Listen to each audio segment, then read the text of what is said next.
Hey, folks, Erick Stakelbeck here. Welcome to the Watchman Newscast live stream. It's been a few days. Good to be back with you for sure. And a lot to discuss, as always. When is there not a lot to discuss, especially when it comes to the Middle East, the world's most chaotic, strategic, and prophetic region? Of course, round three.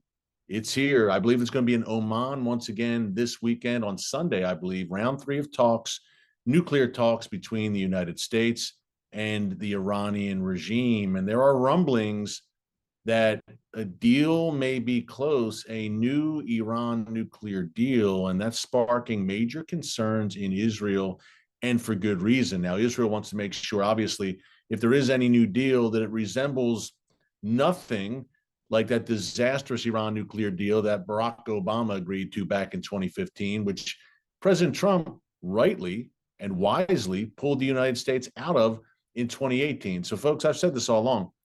I just can't see President Trump, who knows the Iran threat so well, and who saw a bad Iran deal during his first term, who pulled out of it, who has been tougher on the Iranian regime than any American president ever. I would be shocked if he agreed to a bad deal with Iran's Ayatollahs. I would truly be shocked. Anything can happen. Look, anything can happen, but man, that has not been Trump's MO in regards to the Iranian regime and in regards to Israel. I mean, he's been taking a tough line on Iran. Look, during his first term, taking out Qasem Soleimani, the Iranian terror master, pulling out of, again, the original version of the Iran nuclear deal, designating Iran's Islamic Revolutionary Guards Corps as a terrorist organization, moving the U.S. Embassy to Israel, to Jerusalem, recognizing Israeli sovereignty over the Golan Heights. We can go on and on. And if you're talking about radical Islam writ large, take it outside of the Shia axis sphere of Iran. Trump also crushed the ISIS caliphate in the heart of the Middle East. So he's got a great track record when it comes to countering radical Islam. And that includes his second term so far. In his first 100 days, he's in the process of crushing the Houthis, one of Iran's most lethal proxies. He's pledged support for Israel publicly on many occasions. Just on Tuesday, he had a call with Israeli Prime Minister Benjamin Netanyahu, and Trump said afterwards, we're on the same side on every issue, including Iran. So I say all that to say, it's kind of mixed messaging in a sense, and maybe that's what the Trump administration wants, to keep the Iranian regime off balance. Mixed messaging in that, in one breath, and President Trump said it again today, look, a deal may be close between the U.S. and the mullahs in Iran. And then on the other hand, Trump saying, look, they'll never get the bomb. We'll never allow it. And we're going to do what we need to do. And maybe even Israel will take the lead in military strikes on Iran's nuclear sites. He said that just last week. So I think we're all a bit, I guess, off balance. Iran's leaders, that's a good thing. We want them off balance, but Israel's leaders as well. Reportedly, when Bibi went to the White House early last week, he was a bit blindsided, or about 2 weeks ago, I'm sorry. He was a bit blindsided when President Trump said, hey, we're going to give negotiations a chance with Iran and see if we can resolve this peacefully. Now, I don't think that's going to happen for obvious reasons. I can't see any scenario under which the Iranian regime does what really needs to be done, and does really the only thing that would satisfy Israel, right? And that would be a complete dismantlement of the nuclear sites, something akin to what Libya did in 2003. And Bibi has said as much. Look, if we have the Libya model from 2003, okay, then we have an actual credible deal that doesn't benefit Iran. If Iran completely dismantles its nuclear sites, completely, if it lets inspectors in on a regular basis, if it dismantles its ballistic missile program, that's three things right there for starters. And of course, if it ends its sponsorship of terror proxies across the region, its ring of fire. Now, I can't see the Iranian regime agreeing to any of the above. I think it would be beyond humiliating for the Ayatollahs. And I don't think that regime would last very long if it agrees to a bad deal for them. Good for the free world, but bad for the Iranian regime because they look weak. But then if they don't agree to a deal, they're going to be hit and hit hard, their nuclear sites. And then also they're vulnerable to being overthrown by their own people. And that's the ultimate wish that many of us have, that the Iranian people are able to successfully rise up and overthrow this wicked regime that's caused so much misery in the world. So I think either way, there's the potential the Iranian regime loses. If they agree to a deal that completely dismantles their nuclear sites, the crown jewel of their regime, which they've been working on for decades, and they give up their ballistic missile program, they agree to inspectors coming in. I mean, they're completely defanged and neutered, a humiliation, which they richly deserve, by the way. That makes them vulnerable to being overthrown. And then a massive strike on their nuclear sites makes them vulnerable to being overthrown. So those are two potentially great scenarios, but folks, they're both out the window if a bad deal, bad for the free world, for America, Israel, the free world, and the Arab world as well, if a bad deal is agreed to, which allows Iran, which again kicks the can down the road and allows Iran to continue to enrich uranium and get perilously close to a nuclear bomb. So to me, President Trump has all the cards, no doubt. He's got all the leverage in the world, as does Israel. And President Trump has been someone who's not afraid to use it when he has leverage, certainly. And he's trying to do that with Iran right now. He's the deal maker, remember. He's saying, look, I'm giving you a chance. Here it is. Do what we're telling you to do, and you won't be struck, and you will survive. Don't do it, and we will unleash hell. Now, I think President Trump is doing, in a sense, what he feels he needs to do, in that he can say to the world, look, we tried, and Iran rejected all of our offers and all of our demands, and the U.S. should be making demands. Everything we asked for, Iran rejected. They want the bomb. So Trump says, look, world, we tried. We tried as hard as we could, and Iran didn't want to play ball. So then, before potentially working in tandem with Israel, the United States would strike. And again, Trump has said Israel would take the lead, but Trump can say, we exhausted every possible option. We had to go to the last resort, the quote unquote nuclear option, pun intended, and we had no choice. Iran left us with no choice. We gave them the chance for peace, and they rejected it. We had no choice but to work in tandem with Israel and eliminate the existential threat of Iran's nuclear program. So I think that's what it's building up to. Could a bad deal be agreed to? Again, I'd be shocked, but anything can happen in the Middle East. Expect the unexpected in that region. So this is the year of reckoning, and we've talked about this a bunch on the channel. 2025 is a year of reckoning for Iran's nuclear program. By the time this year is out, we will know which way this is going. Is Iran, will there be a strike? Because look, even if a bad nuclear deal is signed, Israel does not have to adhere to that. If a deal is signed between the U.S. and Iran, Israel can say, okay, we don't have to adhere to that. We can still strike Iran. Now, obviously, Israel would want U.S. help, mid-air refueling planes, obviously. The U.S. also has massive bunker busters. So it would be ideal for Israel to have help from the United States. But even if the U.S. doesn't help, Israel's got to do what Israel's got to do. It's an existential threat to the world's one and only Jewish state.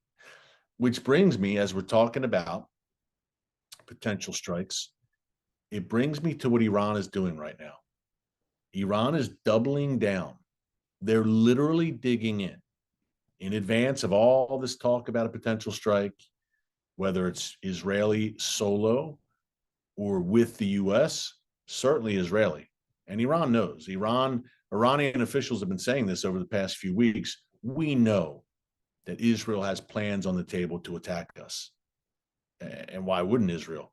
As we discussed here in a live stream many times, look, Israel over the past several months has smashed Iran's proxies, that ring of fire, Hamas, Hezbollah, the Houthis, and the rest. And the U.S. is also, as I mentioned earlier, in the process of smashing the Houthis. And Israel has essentially destroyed most of Iran's air defenses. Israel and the U.S. right now, folks, have a clear path to Iran's nuclear facilities if they so choose. Iran's economy is shattered. Half of the people in Iran at least hate the regime. They've never been more vulnerable. This is the golden opportunity, if you're going to do it, to take out the Iranian nuclear threat, God willing, once and for all. And Iran knows this. That's why they are deeply fortifying their underground nuclear sites. You're going to want to hear this, folks. I'm going to break down in a minute what they're doing. They're trying to make those underground sites. And remember, they're scattered. I think there's 12 of them scattered, and Iran's a vast country, scattered throughout that country. Deeply fortified, hundreds of feet underground. Very tough to get to.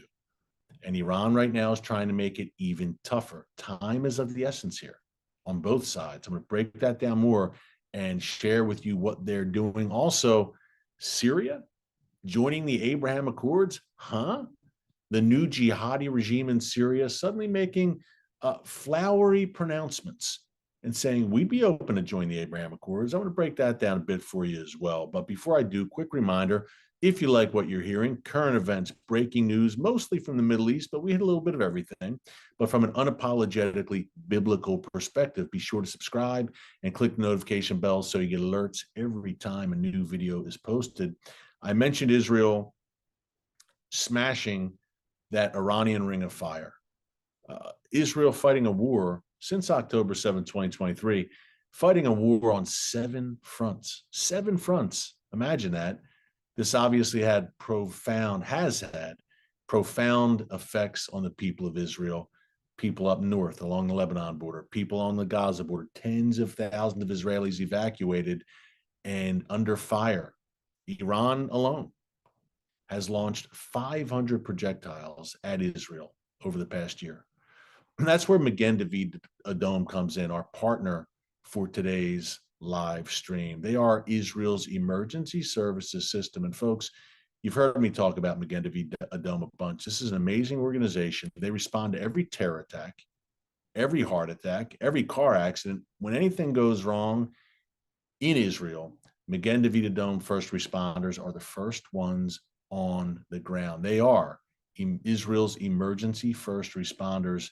They've been on the front lines, quite literally, on these 7 fronts during the past year and a half, collecting, processing, distributing Israel's blood supply for not only civilians, but for the IDF. They dispatch not only the blood supply, every ambulance in Israel, every ambulance is dispatched by Magen David Adom, literally doing God's work. It is SaveLivesIsrael.com. SaveLivesIsrael.com. People ask me all the time, Erick, how do I help?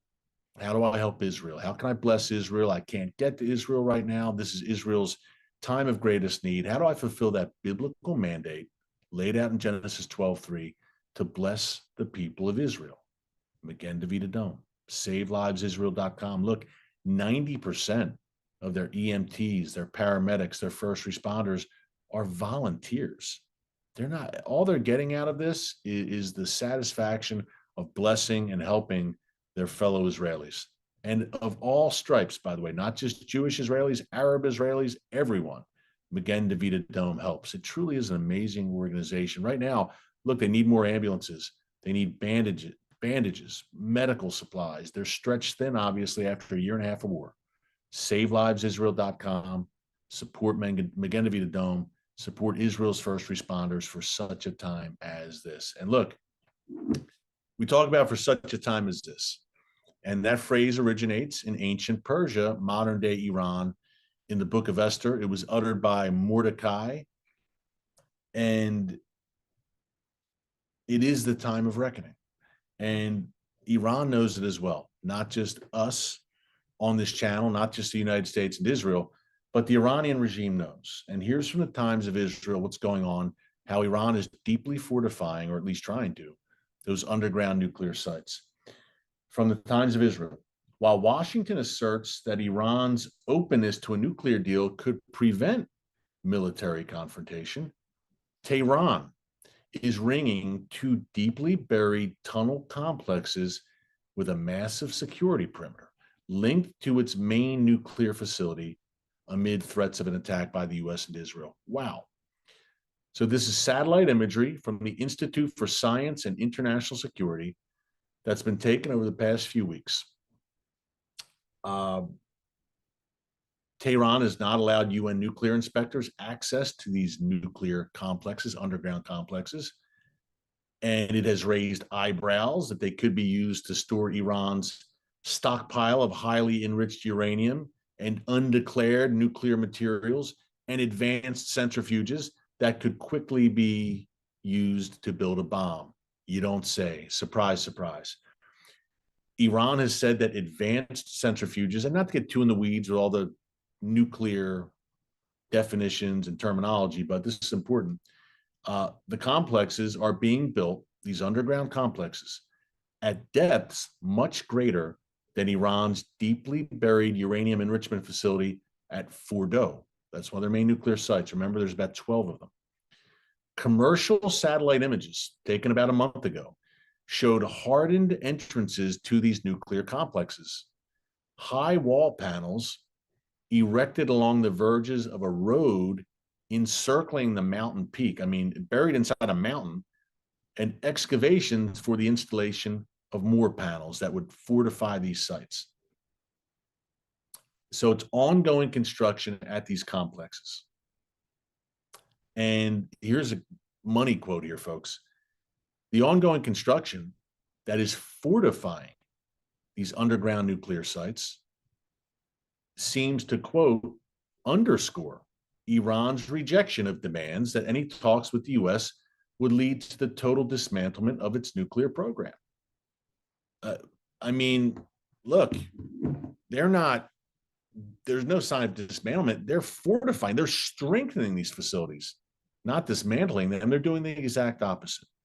Now, Donald Trump is not naive when it comes to Iran. Clearly, he's not naive in general, but certainly not to Iran.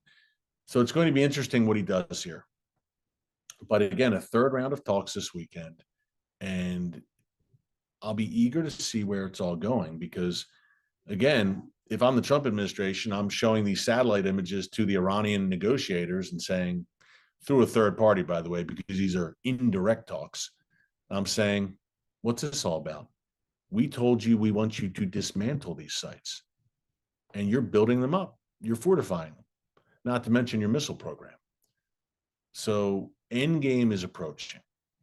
And if Israel is forced to watch a bad deal be agreed to, which would be unconscionable to me, but if that does happen, Israel will not wait for the United States. Israel will say to the US, we love you. You're a great friend, but we got to do what we got to do. And we are not a party to this nuclear deal, and we're going to act. Now, if Israel goes alone, it probably wouldn't have the impact, of course, that a joint US-Israel strike, or not even the US getting directly involved, just peripheral support by the US, the refueling jets, bunker busters, etc. And key, the US bolstering Israel's air defenses in case of a very likely Iranian counterattack. Look, I mentioned earlier, Iran's launched 500 projectiles at Israel over the past year and a half.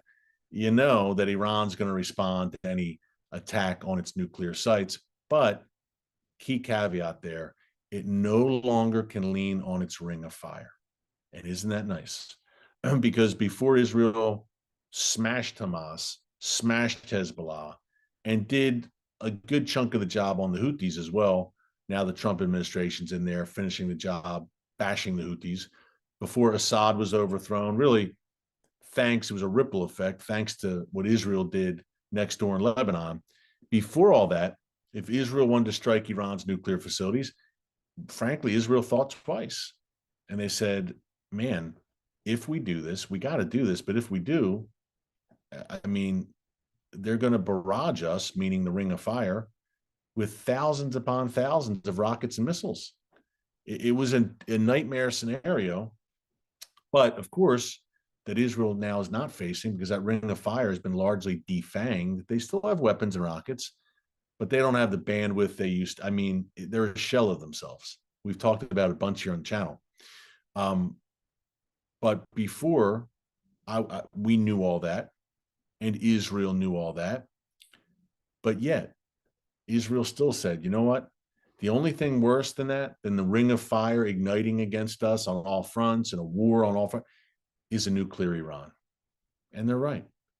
A nuclear Iran, not only for Israel, but for the world. Look, we've talked about the reasons. First and foremost, if the Ayatollahs got the bomb, they'd use it.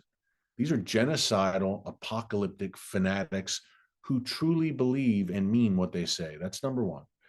Number two, it would spark a nuclear arms race in the world's most volatile region. Can you imagine? In the Middle East, Turkey, UAE, Saudi Arabia, Egypt, all going for the bomb. And number three, Iran would use it as a nuclear umbrella. They would provide a nuclear umbrella to the ring of fire. So the next time Israel wants to smash Hamas or Hezbollah, Iran could say, not so fast. If you do it, Israel, we may just fire a nuclear weapon at Tel Aviv. And number four, from an American perspective, look, I'm sitting in the United States. The nation Iran refers to as the Great Satan. Remember, in their eschatology, their ideology, Israel is only the little Satan. It's America that's the Great Satan and the ultimate prize. And there's a reason that Iran right now is working on intercontinental ballistic missiles, ICBMs, that are designed to travel across continents, across oceans. Those ICBMs are not for Israel, Saudi Arabia, even Europe. They're for the United States. I say all that to say, I think the only answer to eliminate Iran's nuclear ambitions is to strike those nuclear sites. I'm not talking about boots on the ground, an invasion, or an extended war with Iran. What I'm talking about are surgical strikes by air, by sea, who knows, commandos, I don't know, an operation to eliminate those nuclear sites, at the very least, to push the threat back at least 5 to 10 years. If anyone watching thinks that there's another way here, that Iran is truly a credible, trustworthy negotiating partner, please comment. We've got a lively chat here. Please comment and let me know. But when it comes to Iran, a bit of a play on words on what Ronald Reagan said in dealing with the Soviets, that wicked, atheistic communist regime back in the 1980s. Reagan said, trust, but verify. I think in the case of Iran's Ayatollahs, it's don't trust and verify. So, speaking of which, this jihadi regime in Syria, now Ahmed al-Shara, also known as Mohammed al-Golani, the new de facto leader in Syria. Look, the leader of this Sunni jihadi group, HTS, that took over in Syria back in December, that helped overthrow Assad. He wears a suit and tie now. This guy was a member of Al-Qaeda. He was a member of an Al-Qaeda-linked Syria-based group. Now he wears a suit and tie, and he's meeting with foreign diplomats, and the West, of course, the UK, Germany, others are going to Syria to meet with him and saying he's a good guy. He's changed his spots. The jihadi leopard has changed his spots. Well, I've studied jihadis for many years, folks, and that leopard does not change its spots. And he's playing a double game right now. And he's got Turkish backing, of course. And he's also got, on the other hand, Israel hitting him at every turn and saying, we got Iran and Hezbollah out of Syria, at our northern doorstep. We're not going to allow you, the Sunni jihadi wing, to suddenly set up shop here and return to the same antics that Iran was doing. Nonetheless, he met today. Let me pull this up from the J Post. He met today with a member of Congress, Ahmed al-Shara, also known as Mohammed al-Golani, the Syrian president. And he said he is open to joining the Abraham Accords. Now, the Abraham Accords, of course, are those peace treaties that Israel, thanks to President Trump, really, he engineered them, him and his team, in 2020. Israel signed peace agreements with the UAE, Bahrain, Morocco, and Sudan, although the Sudan deal has been up and down because the situation in Sudan is so unstable. But nonetheless, Trump said just today that many other nations want to join the Abraham Accords, many other Muslim nations. And there are rumblings today that Benjamin Netanyahu may visit Azerbaijan, which is Iran's northern neighbor. And Iran's not too happy about that. Does Azerbaijan join the Abraham Accords? Now that Donald Trump is in office, it's all on the table. But Syria, folks, I find it highly unlikely. Number one, I don't think al-Shara is sincere. And number two, for him to do that, he'd essentially have to abandon his jihadi ideology. And when you hold a jihadi ideology, you want to see Israel destroyed. You don't go from Al-Qaeda a few years ago to suddenly saying, hey, peace with Israel. It's not how that region works. It's not how that ideology works. So take that with a grain of salt. But I would not be surprised in some quarters to see this gain traction. And for the West, Westerners who don't know better, who should know better, but apparently don't, to push Israel. Hey, you need to establish normalized relations with the Syrian government. Israel, to its credit, has kept him at arm's length and then some, kept Ahmed al-Shara and this new Syrian jihadi government. Israel saying, look, we internalized the lessons of October 7th. We're not falling for this game. And that's why Israel has established a buffer zone on the Syrian side of the Israel-Syria border to keep the jihadis at bay. Again, the lessons of October 7th have been fully internalized by Israel. So stay tuned because, again, folks, I do think you'll hear rumblings among some trying to push Israel. Hey, give the new Syrian government a chance. I think Israel's been playing it wisely and very smart so far. But again, these talks coming up over the weekend, round 3, nuclear talks between the U.S. and Iran. We'll break that down more as well in the coming days. But tomorrow, the great one, as many call him, his nickname, Mark Levin, host of Life, Liberty, and Levin on Fox News every weekend, host of one of the largest nationally syndicated talk radio programs ever, The Mark Levin Show. He'll be here with me tomorrow talking about all these issues. You won't want to miss that. Until then, God bless you, and remember, never hold your peace. Hey everyone, thanks for checking out the Watchman Newscast. Make sure you hit the subscribe button so you never miss an upload, and tap the bell icon so you're notified every time a new video is posted. And don't forget to share your thoughts, insights, and comments below. Thanks for watching. We'll see you back here tomorrow.